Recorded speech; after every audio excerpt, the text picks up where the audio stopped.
Yes. No, University in Malaya. Yes, I saw a couple of them. That is university.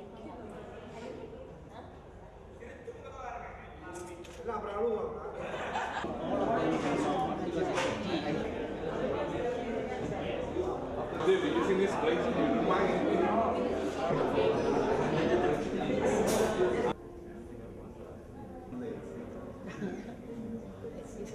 Yeah, but all the men in here, you recognize all of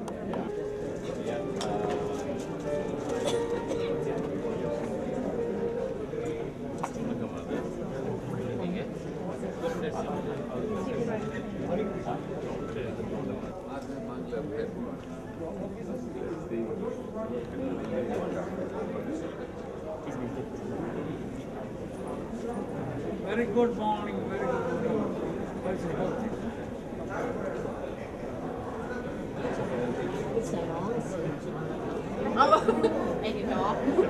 Wait.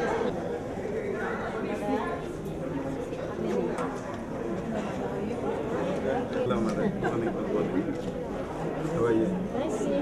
Normally after. And she has been on. How's your dad? That's good. She's in they are both in India right now. India.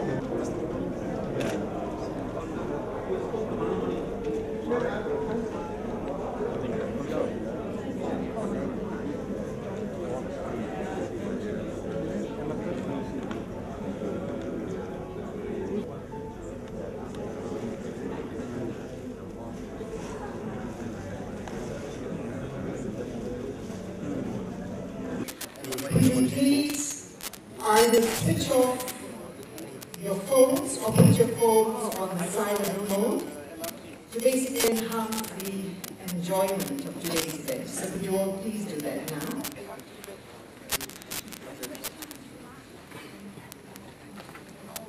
Thank you. The washrooms are situated along the corridor at the side. So for any one of you who would like to visit the washroom, if you want to see it, you can just go to it. Along the corridor at the side. And now I'd like to extend a warm welcome to all of you with a special mention to young Barbahagya Datin Paduka Mother A. Mangalam, the President of Pure Life Society, or PLS. Dr. Amir Farid bin Dato Ishaq, the Chairman of Interfaith Spiritual Fellowship, INSA. Mr. Sanat Singh Peshi, the Chairman of the SSMD, or Swami Satyananda Memorial Debate.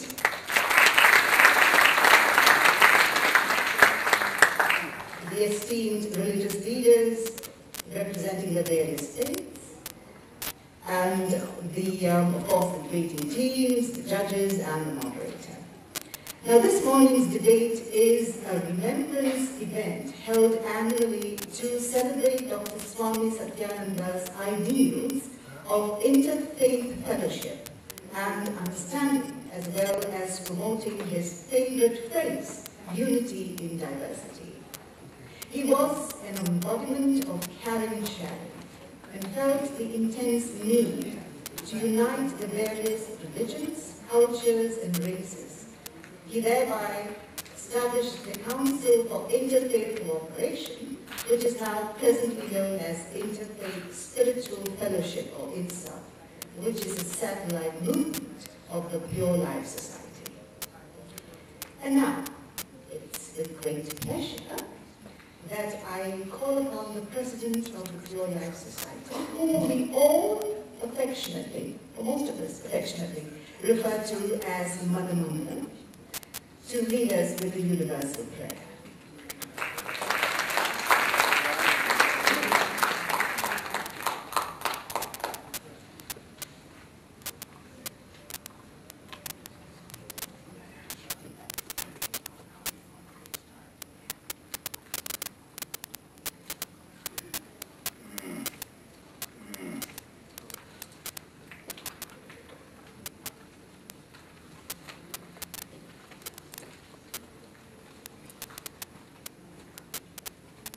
hearty greetings this morning to all of you. It's great to see quite a number of young people.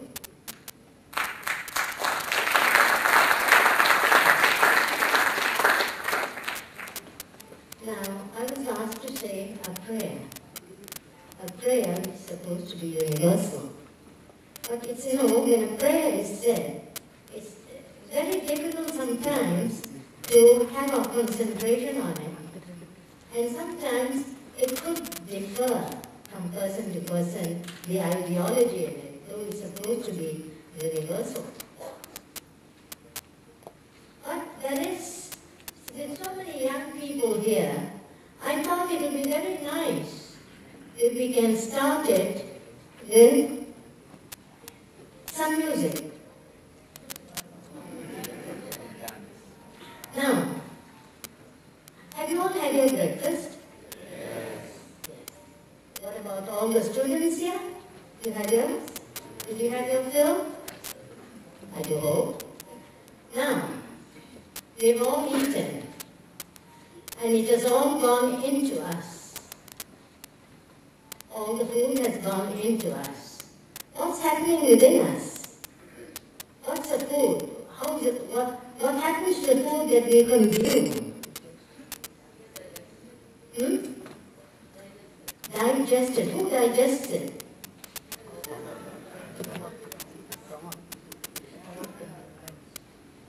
And it turns into chyme after some time.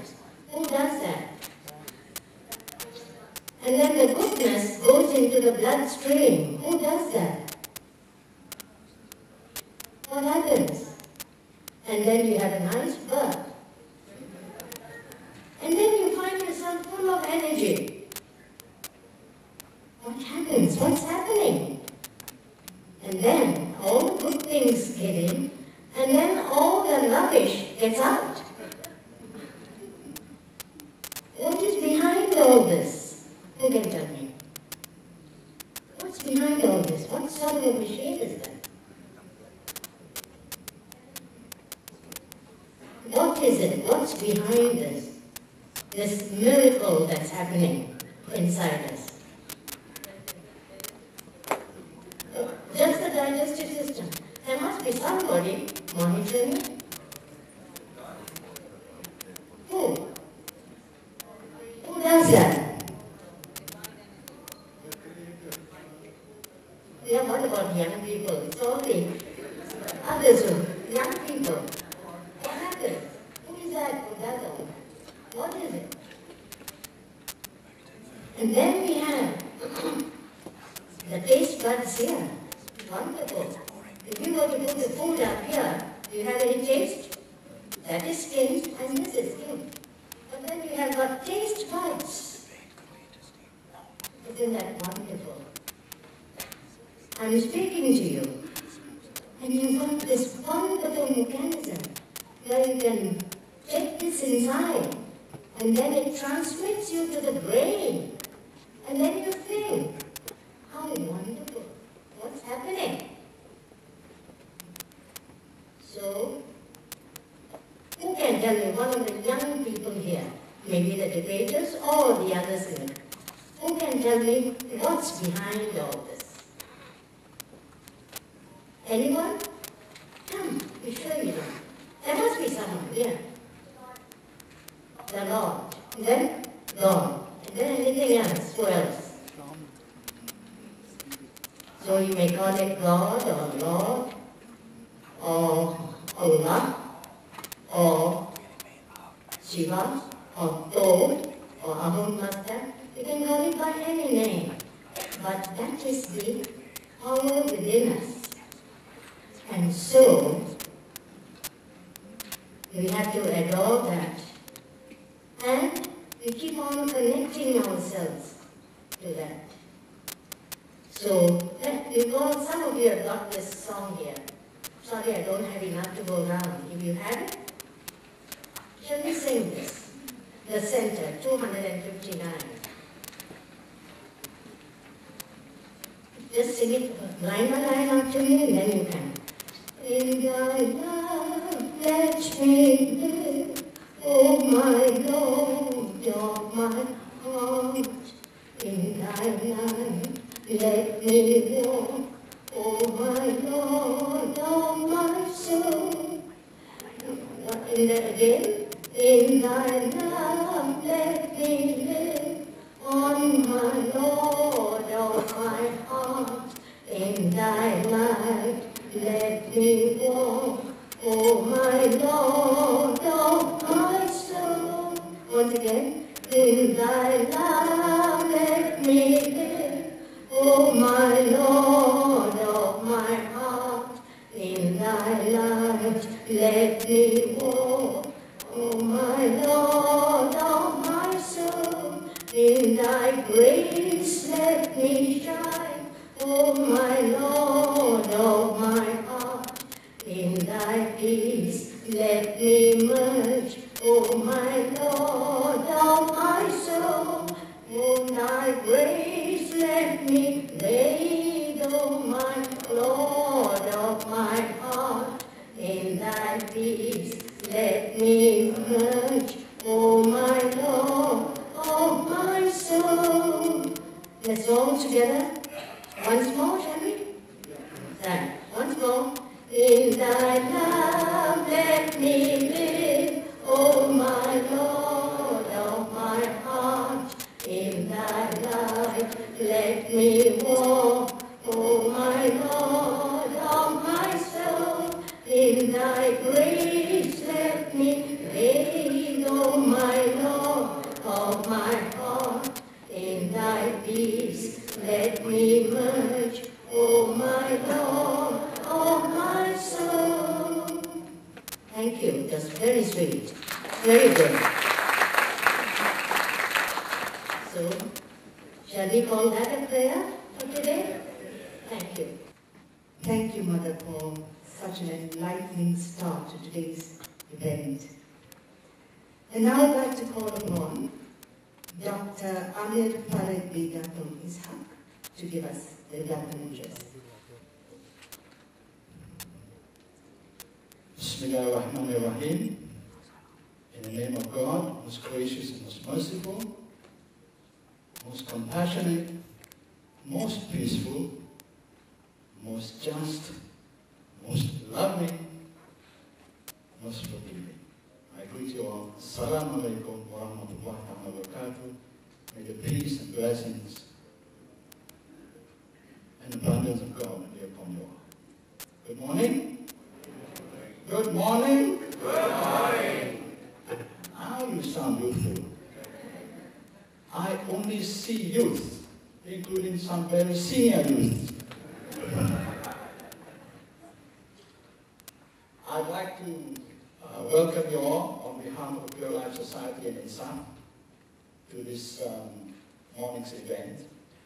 I'd like to greet beloved Mother Mangalam, President of Pure Life Society, Dr. Kunal Vice President of Pure Life Society, beloved Tansi Devaki Krishnan, lifetime member and former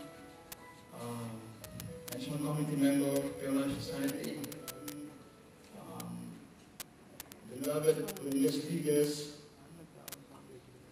elders, teachers, Chief Judge, Dr. Adams here,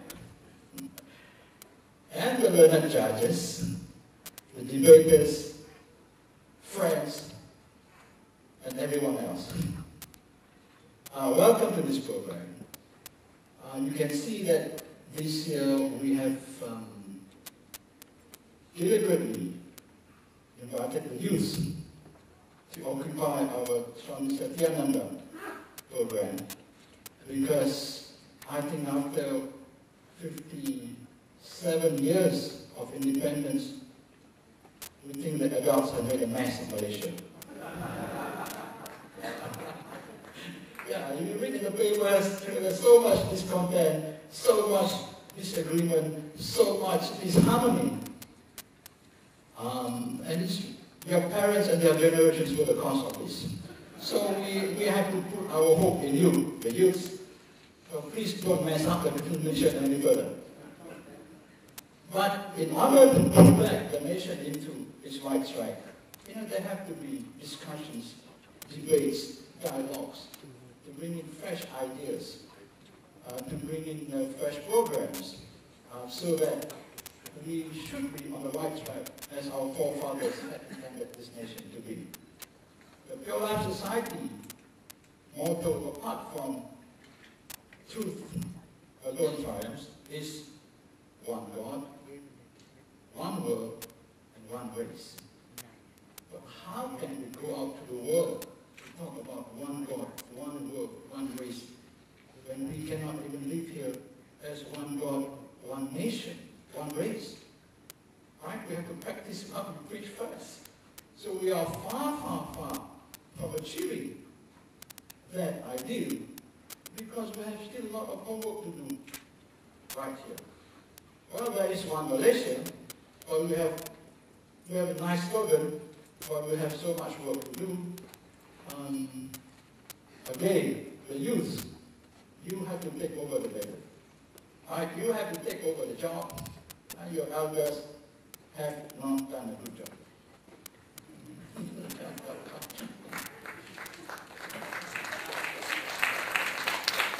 And one of the major reasons is because the elders did not have good education. Right? Everything stems from good education. At least the national leaders have realized that education is different from just being taught. We used to have the Ministry of Education, right? Kementerian Pelajaran. Okay? But now it is changed to Kementerian Pendidikan. I remember last time it was Kementerian Pelajaran. Now it's Kementerian Pendidikan. At least they realize the education is not just teaching. It is teaching, explaining, and nurturing. That is education. So the effectiveness of the educators in educating the children who are future adults is whether you see in the outcome these adults that you taught when they were young become good people, responsible citizens, and people, when you come to talking about religious education, then they are exemplaries of the teachings of the respective religions. But we do not see that. I will refrain from criticizing the peoples of other religions, but it's all right to be introspective and criticize my own fellow Muslims.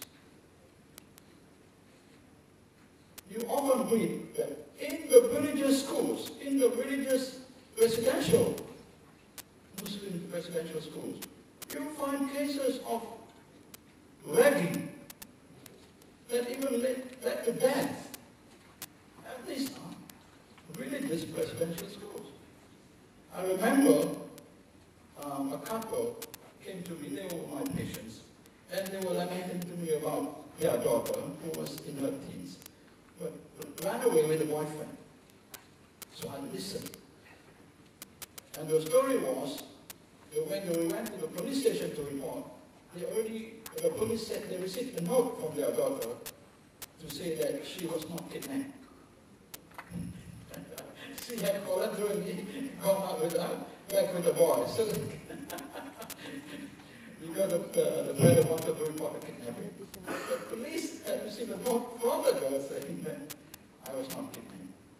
So I listened, then after it was over, their story was over, I told the parents, see, that is the reason why I sent all my children to religious schools. Then they patiently waited until I finished my reaction to them, and then they calmly told me, Doctor, my daughter is in a religious school. In a residential religious school. And she ran away with a boy. So what are they teaching in the religious school? Right? And they are teaching a lot, but they are not educating enough. Right? That is what's important. Today's debate is interfaith education for youth is essential for national unity and harmony. But I'd like to propose that while we talk today on interfaith education, because INSAM is an interfaith organization, we need to consider faith education first before we talk about interfaith education. Faith education is where we want every child who belongs to a family that lives in a faith system or a religion should have good teaching and nurturing in their respective religions. The Pure Life Society, through Mother Mangalam, has for many years proposed that this be made available to all children. But we also understand that even if the authorities were to agree to this, there are problems with the logistics, right, to provide enough good teachers from the respective religions to teach their children. Notwithstanding that, it is still important that we strive for this, because we cannot just leave this responsibility to the government. The responsibility of faith education lies with the family and with the respective religious community. So that must be done. And while we can continue to persuade the government to help the families and their respective communities, must put that as a priority. The proper religious education will make accessible, available to all children so that they become good adults when they grow up, and they won't be messing up the nation by preparing adults.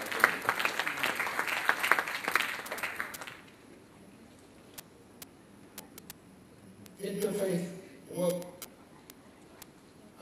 encounters a lot of possibilities when you do interfaith work.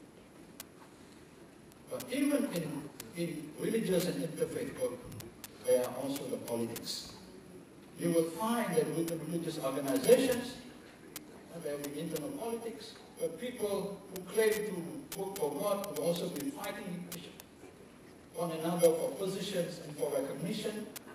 What more when you are in interfaith organizations coming from different religious backgrounds, each having their own agenda. I know this because I have been active in the global interfaith movement, and you experience a lot of disappointments when you find sometimes that people who claim to work for justice and for peace and harmony among religions have their own individual selfish agendas. But that also is a reflection, right, of the kind of teaching they receive in trying to promote world peace, interreligious peace, because I am sure within our respective religions, apart from the teachings to know, to love, to worship, and to respect God the way that we know, and to live as good human beings, and to bring up and nurture our families in the ways that our religions teach us.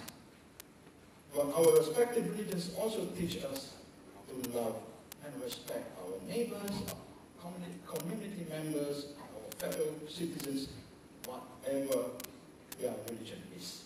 I am sure it is in your religion, your religion, your religion, and in my religion too.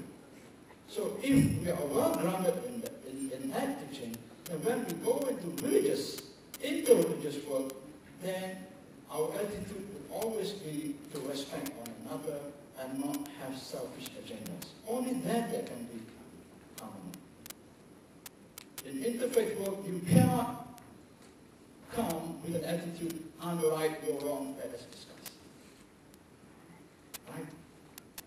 In interfaith work, every everyone is right, let us discuss. It's different when you decide to have a theological interfaith dialogue.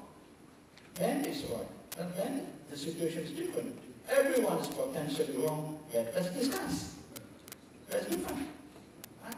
It requires a different kind of ground rules, a different kind of attitude, but we're talking about most of the inter-religious interaction is about trying to promote peace and harmony. But even then, there are quarrels. The other part, the theological discussions and dialogues of debates, even require the highest level of understanding of the ethics of debates. Right? You should not engage in any interfaith dialogues discussing the differences if you do not know the ethics of interfaith dialogue. Okay? So today, I'm sure the youths have been well briefed so that they will fight one another on stage.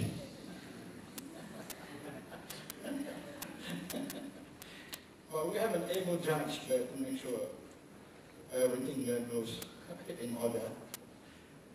I'm sure we'll have a very interesting day. I was told that we have a class of debaters today, and they were also well charged with a good breakfast to make sure that they don't give an excuse, we were hungry so we couldn't give the best. All right? So your time is full. I think you're all fully charged. And so we are all also fully charged for breakfast and ready to give them the biggest applause. So before I end, I would like to invite you to sing again. Again, I'm not a good singer. My family knows I'm a good singer, so my wife there, so they all, I just want to invite you to sing Happy Birthday to Mother Mangalam, who's celebrating her 88th birthday today.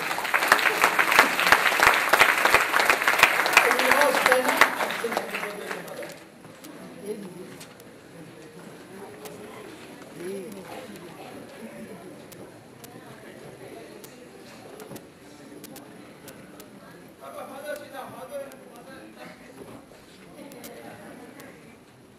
Okay, 1, 2, 3. Happy birthday to you. Happy birthday to you. Happy birthday to you.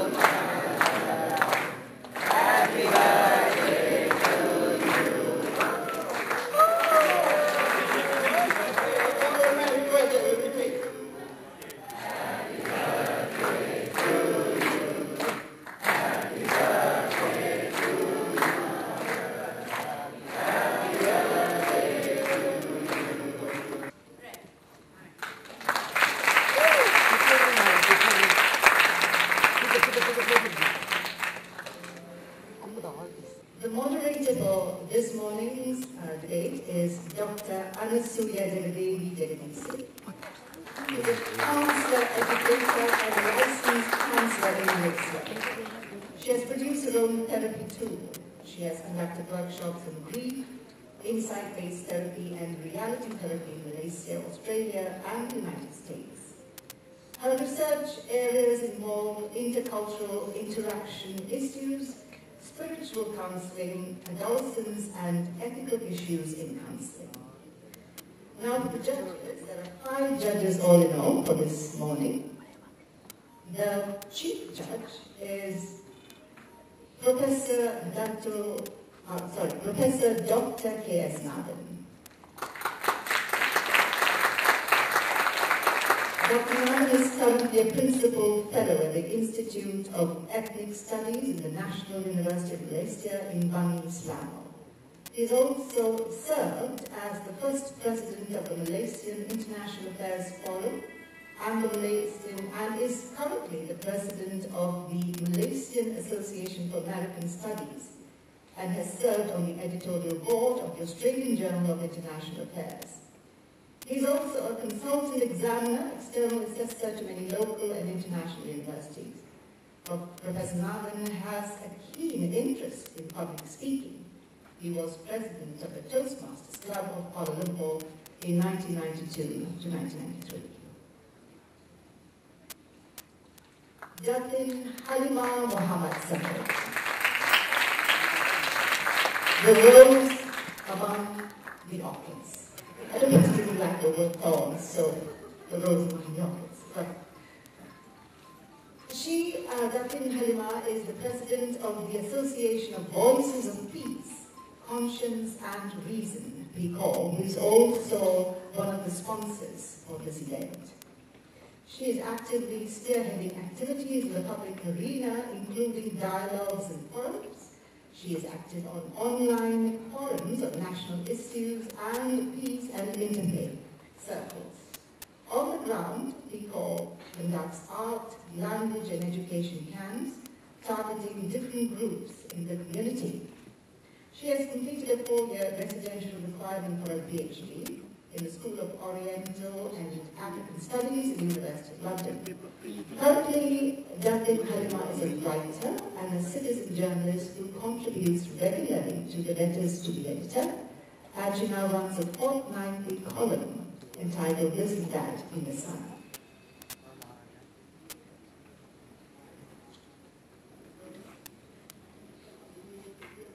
Lieutenant Colonel Associate Professor Dr. Surjit Singh Jain.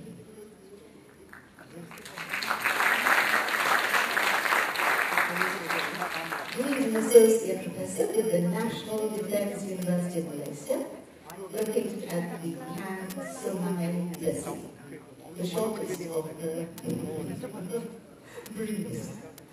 Thank you. Mr. Jerkin Huang is the author of an interfaith book entitled The Hidden Savior, Deep Within You, published in January this year. He's a vice president of the Universal Peace Federation and a former chairman of MISA.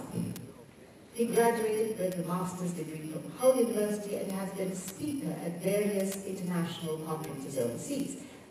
Currently, Mr. Joaquin Wang is preparing to release another interfaith book next month entitled Liberating Religion from Ego, Science and Interfaith Light Expose Root of Conflict. And finally, we have Mr. James Wong Wing Hon, who is currently the Vice President of the Malaysian Association of American Studies and a member of the Malaysian branch of the Royal Asiatic Society. He is a former Member of Parliament and veteran Chinese and English language journalist.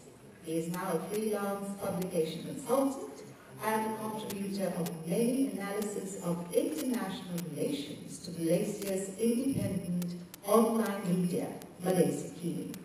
And the judges, for your information, are seated right in the second row. And now, let's get the ball rolling, shall we? So, I'd like to invite Dr. Anasuya and the timekeeper, Guru Shahida Ahmad Said from the Civil Service.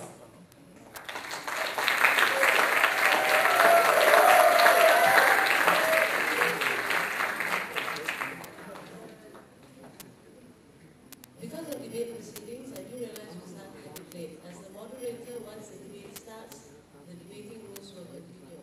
I'd like to take this opportunity to just apologize to the audience and say on the behalf of all the debaters here, they have just come back from Sabah. They came back over the weekend from a debate there. They came straight, and today morning they're here debating for us after a long time. They've hardly had time to go home and see their families. So on their behalf, we apologize for them being late. And we hope you understand when the debate starts, they will be debating and the apology is being done by myself. So I hope you accept it from me on behalf of all the debaters here. Thank you. Okay. That being said, I'd like to introduce the speakers of the House today. We have IIUM representing the government on the topic of the motion. First speaker, the Prime Minister will be Amira Natasha Moore. Okay. Followed by Shaikh Shadiq Sheikh Mohammed Sheikh Abdul Rahman, who will also be the reply speaker for the government.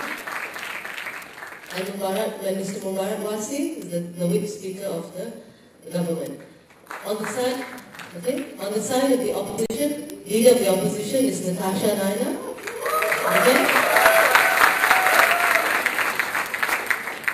Mr. Lim Wei Jie, member of the opposition,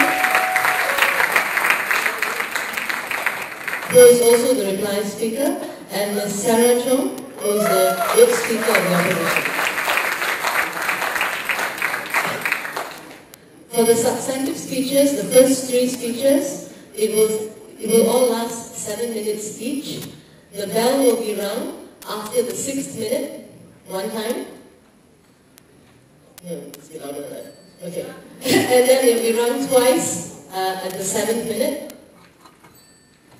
And if any of the speakers go over 20 seconds, they're going to get a very long buzz, which I'm not going to do. Okay? That's very loud. At that point, they'll have to sit down. Okay? For the reply speeches will be done by the opposition first. They'll have 4 minutes to sum up the whole debate with no added substantive issues being brought up during the reply. And the government that opens the House closes the House. So the last speech will be the 4-minute speech by the government reply as well. Okay? This debate is a friendly debate. There will be a best speaker for the day. Best speakers or best speaker for the day. But I think there is an audience vote on what topic you all are going to vote for, which may have been slightly biased on one side, but given the inherent bias, we will trust that the judges will remain neutral and judge with neutrality and all that. Okay, without any further ado, I'd like to invite the leader of the Prime Minister to open the debate on the topic Interfaith Education for Youth is Essential for National Unity and Harmony. Prime Minister?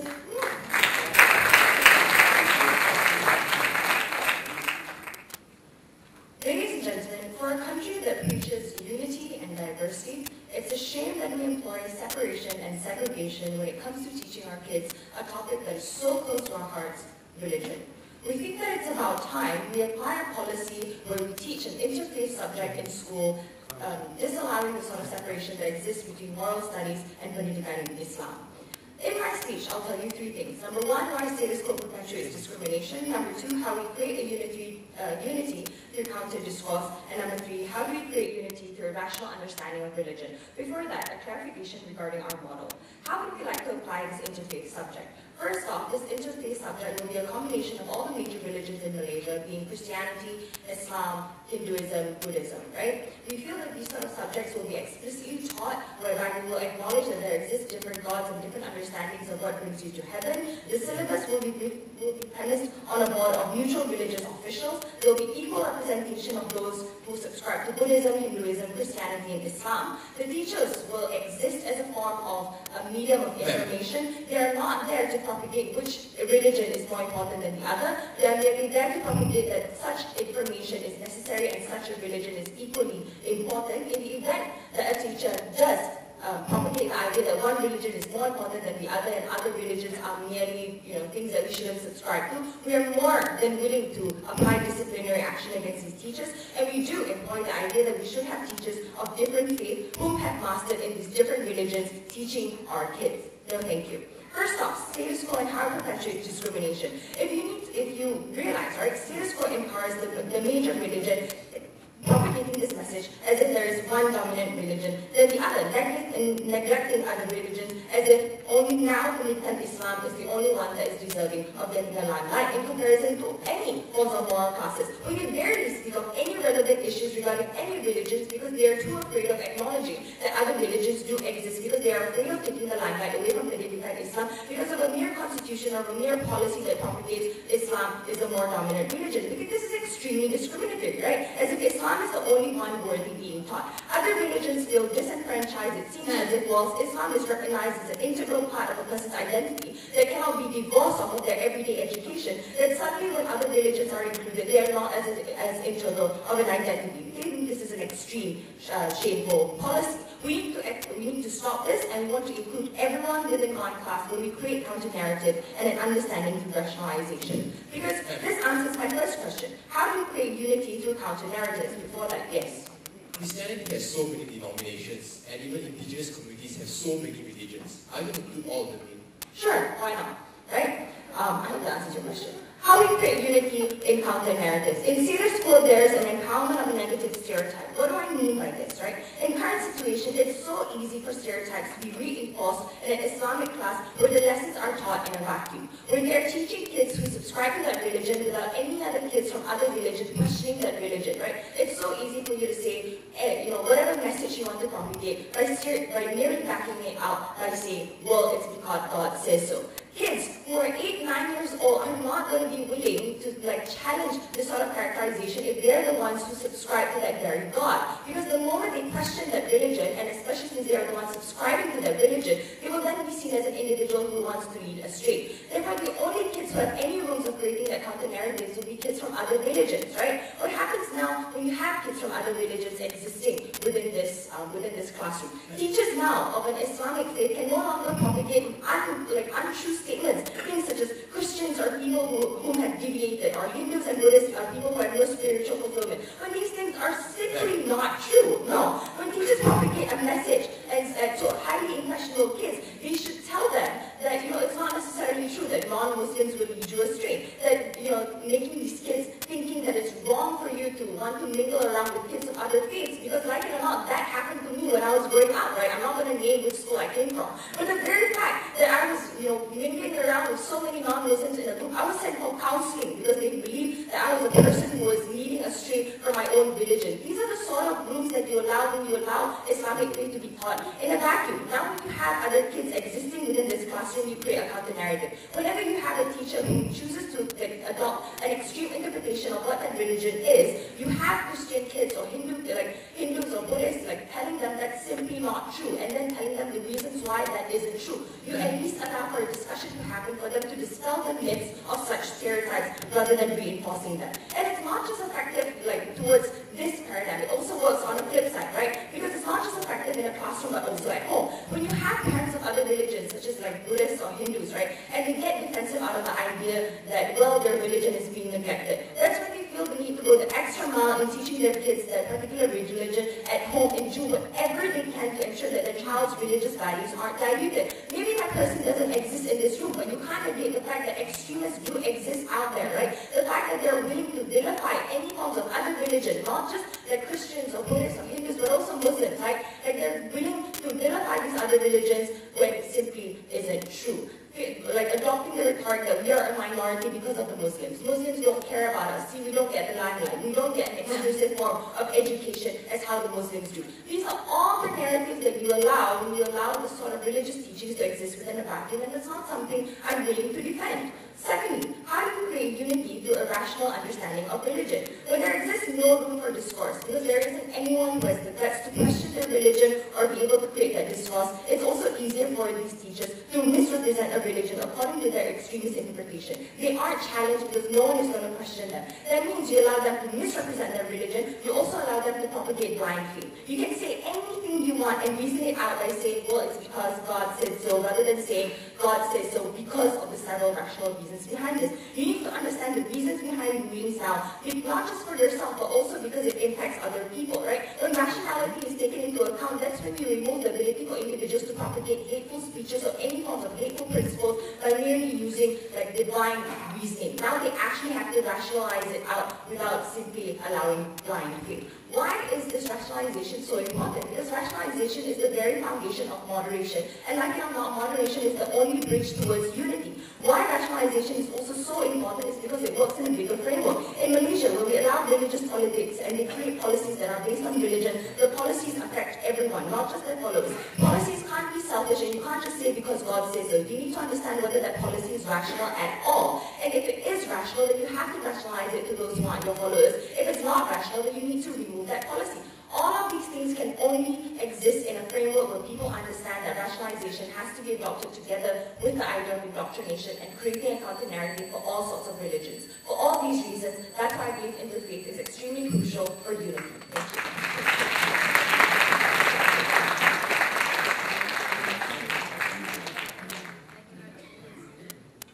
Thank you very much, Madam Prime Minister, for the rousing opening statements.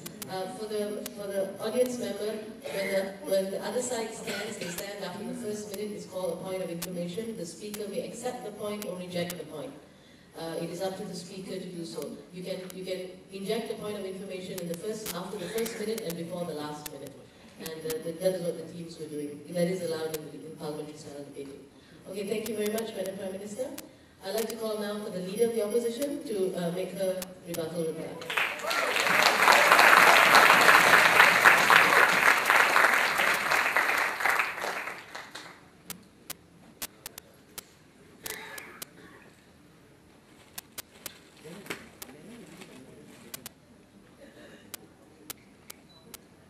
Few rebuttals before I move on to why there is no problem and why interfaith education will not help in this non-existence of a problem, right? Because we think that the youth nowadays don't go on the streets and are, bashing each other because of a different religion. You are sitting next to a person of a different religion, and you are fine with it, right? But even if you knew even if you can accept this person, you don't accept a person because, oh, he's Muslim and therefore I want to be his friend.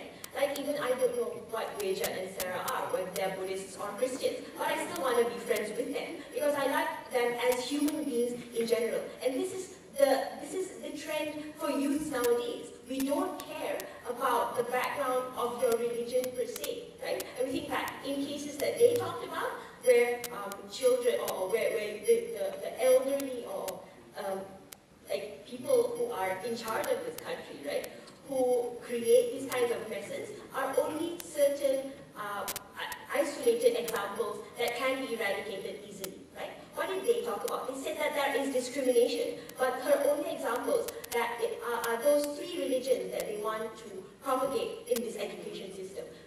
Islam, Christianity, and Buddhism. We think that is already a discrimination because there are other religions that need to be taught as well, right? We think that itself shows that there's already a dominance in terms of the religion that you want to propagate or the religions that you want to teach other people. So you're just saying that these three religions are important, the others are not so that's fine, right? And we think that falls on their side. But why would it be any different, right? Because she said that teachers can distort this kind of truth. And we think that, yes, that is true, because you are always biased towards what you believe in, and you want other people to understand those values. And we think that there's nothing wrong with that. But the problem is you're talking to children who are easily susceptible to these ideas. Hold on. Secondly, right, we think that we already propagate these good values because all religions do show good values and want you to be good human beings. Like, no religion teaches you to do that. And we already teach this in morals and civic, and we have these ideas, right? We think that we don't have, we don't have a problem with that. Thirdly, she talked about rational discussion. Children are irrational creatures. Like you said, right? They won't challenge the word of God. Even as an adult, we don't challenge the word of God, right? But these children are irrational and they cannot think for themselves yet. Therefore, we cannot push upon these burdens to these children and force them to take a stand on what religion is good, what Okay, Tash, standard school, religion is taught in a vacuum. Even you yourself said that they just have a preference towards their personal belief. But how does that create unity when they have room to bash other religions? They're fine with any form of interfaith education. We're having one right now. It's not the responsibility of schools to sit down. Like, you can teach religion in school, you can have interfaith education outside of school, and like, we're fine with that, but we're saying that the youth nowadays, you don't need to have this kind of discussion pushed upon you to say there is a problem, the problem is religion, and you have to fix it. We don't think that is the case. We think that's the side of the mission. What do we bring to the debate, right? We say that they assume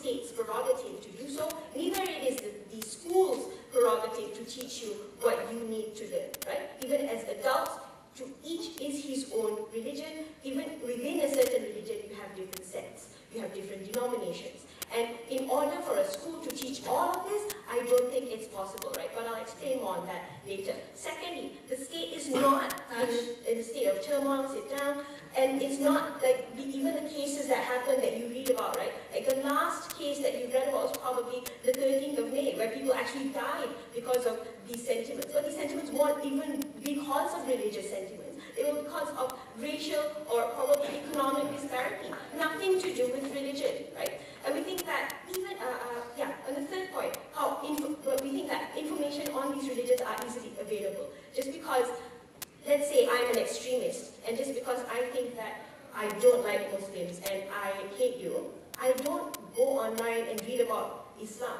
and suddenly like you, right? Like, it doesn't make sense that you want to change a person's perception by information or by knowledge. On my first point, on how interfaith education itself will not be feasible under their paradigm. Because what is religion, essentially? Religion is the faith, and it is something that is deep within yourself. It is intrinsic, and we are all born with these good values. It's just how you choose to channel those values, or to whom would you like to channel those values to, what God, etc. Right? And I think there's a depth to that. Sit down. And that when you start doing this, right, under their paradigm, I'm not telling you anymore, sorry, that when you start doing this and you say that, oh, we're only going to teach you these 3 religions, right? We think, firstly, when you choose only 3, you're already discriminating other people, like I said just now, right?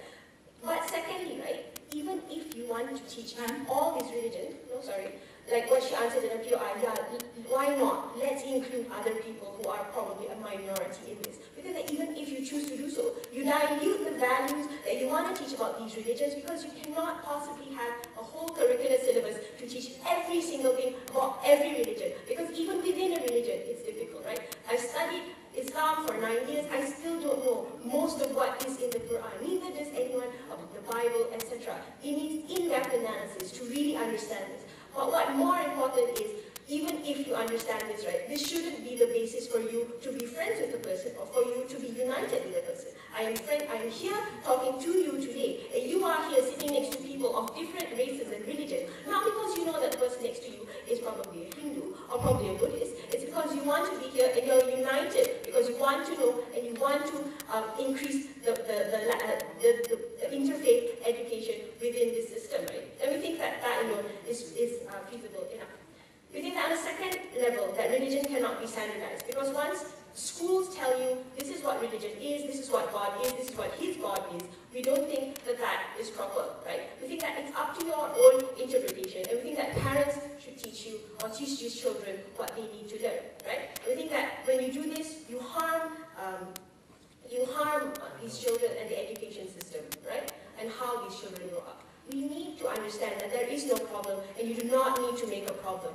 Religion is not something that can be a legitimate reason for you to hate another person. By you setting this, you're telling people that there is a reason to do so.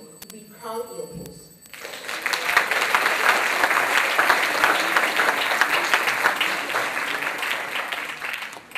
Okay, thank you for the rousing session by the opposition. This looks like it's going to be a very good debate. I'd like to call upon the second speaker of the government, okay, to support the government's case further.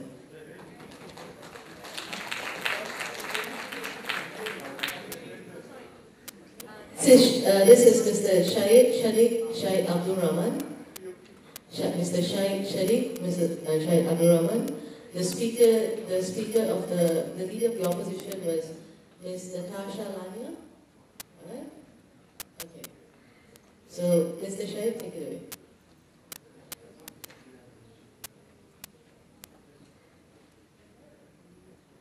The first line from the opposition is that status quo, there is no problem.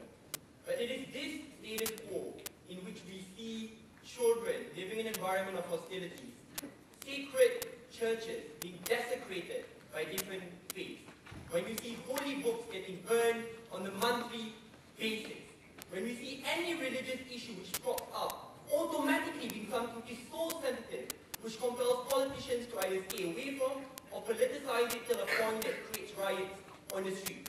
It is not an ideal world which we want. We think status quo is clearly problematic, and we are the side which intends to want to change it.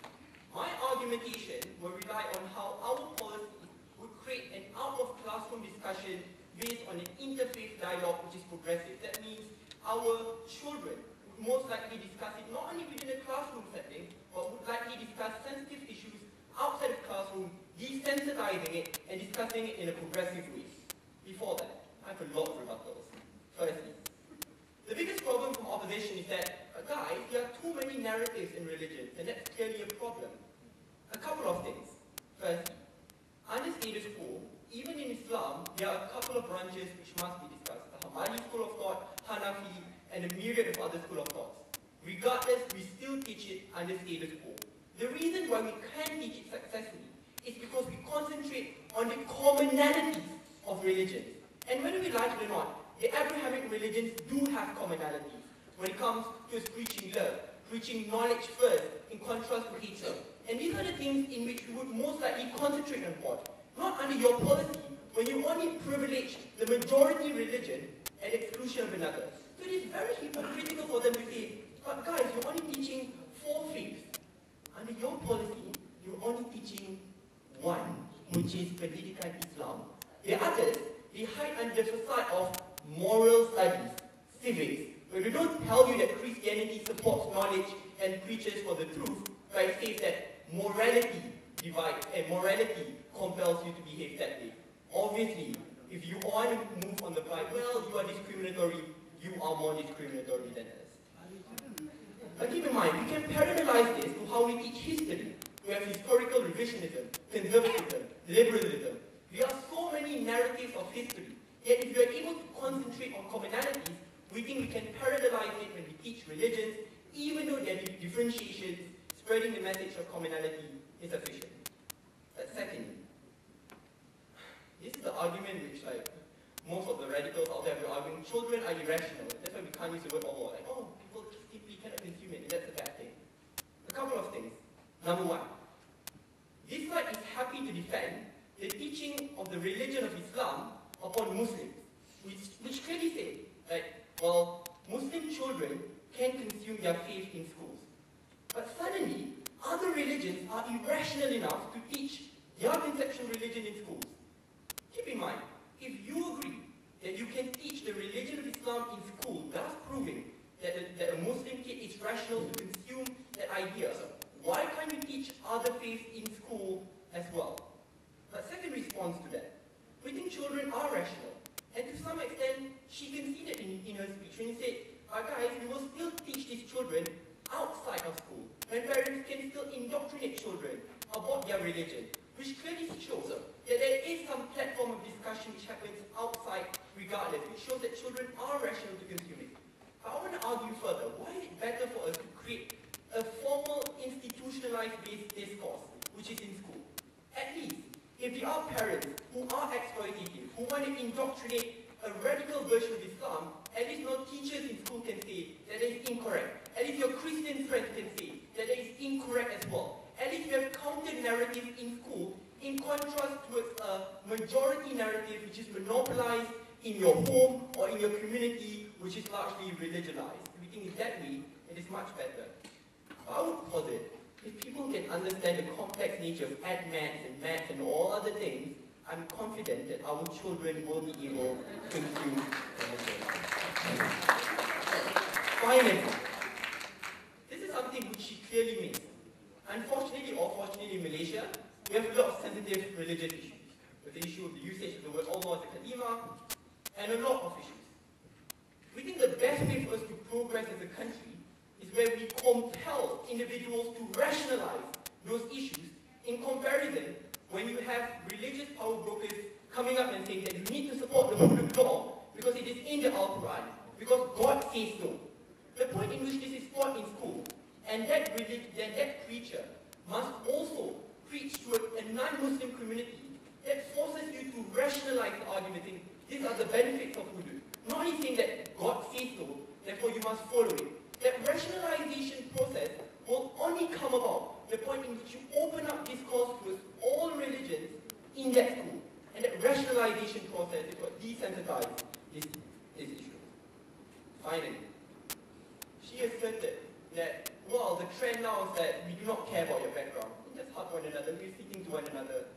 Alhamdulillah, I mean, amongst us, that happens. But unfortunately, out there, that's not primarily the case. And that's when we see all the riots happening, burning of the Holy Bible, and desecrating holy places. That's clearly not the case. Yes. You said you want to focus on commonalities like love and respect. Moral education already teaches us to love and respect all. Why do you have to teach all the individual branches of religion when they preach the same thing at the end of the day? That's a brilliant question. Look at the comparative. Now you have Pendidikan Islam, where Muslims can successfully say that it is the religion of Islam which preaches the truth and benevolence. But in your policy, a Christian or a Buddhist cannot say that it is Buddhism which preaches commonalities. They must say that it is morality, a vague concept, or humanity. If a Muslim can preach the truth, why can't I claim that Buddhism or Hinduism also preaches the same thing? Why must I say it is morality and civic? We think identification is important. Finally, how will this create out-of-room discussions? The point in which you can discuss these things in class, ladies and gentlemen, means that you're most likely to carry it out of class. It doesn't say we've discussed about admets in class, you also carried it out of class as well. This is good because it desensitizes the moot topics. That means children can discuss about this from a formative stage. In contrast to you just alienating this issue until they're adults. When there's any religious discussion, they'll automatically, the default option is, it is sensitive, we should stay away from it. But these issues will come up nonetheless. It's better for us to discuss about it now than wait later when it's too late. The only way for you to preach commonality and the truth is when you allow it to happen during the formative years when we are children. We are not irrational.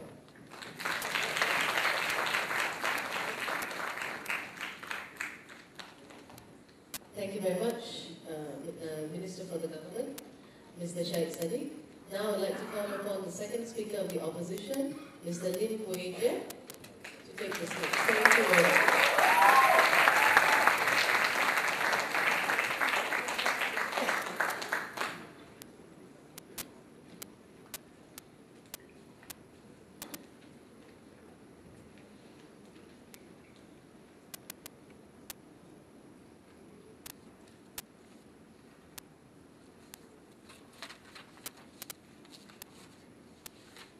Mr. Speaker, Madam Chair, I believe as a Malaysian, we just need to have a little more faith in our society today. The things that are happening today are really isolated incidents. They come in passing, like politics, like at every general election. But at the end of the day, we still band together. We're still able to congregate together to talk about interfaith education. I'm still able to sit in my classmates in university. I'm still able to interact with my Muslim and Hindu friends at the end of the day without interfaith education. That's a line that some opposition is willing to take today. And I'll dissect to you the real problems of the problem in Malaysia today. And it's nothing to do with interfaith at all. Before that, I have two main rebuttals. Firstly, the government's logic is this. If you allow teachers to teach interfaith education, children will rationalize and children will discuss and question about their religion. Firstly, we don't think that children have the rational calculus necessarily to question about all of these things, especially when Islam and Christianity is so complex, and the fact that essentially the teachers are the one who are indoctrinating and teaching you as an authority, as a person at the end of the day. You all have children here. We don't think that they will have the ability to question those kind of dimensions. But even if they do question and all of this, isn't that a source of tension in Malaysia in the first place? How would you feel as a Muslim parent if your child comes back to your house and say that, my teacher says that maybe Islam is wrong, maybe there is more than one God, maybe Islam is not the right religion at all, maybe Hudud and Sharia law is irrational at the end of the day, then that will build up the tension of people. That is the source of what we are facing today in Malaysia. The fact that we are questioning, the fact that we are condemning other religions, the fact that we are criticizing other religions. We don't think if that kind of discussion happens, it will lead to rationalization. It will just lead to more antagonization between the races, given the status quo that is happening in Malaysia. Just because you teach your children, they won't suddenly rationalize and debate in a very sensible manner. We think questioning the kind of religion is something that is detrimental to the people nowadays. The second idea is this. They say that, well, we will now focus only on the commonalities of religion. Respect, love, do to others what others do to you. We think that those are things that are already taught in moral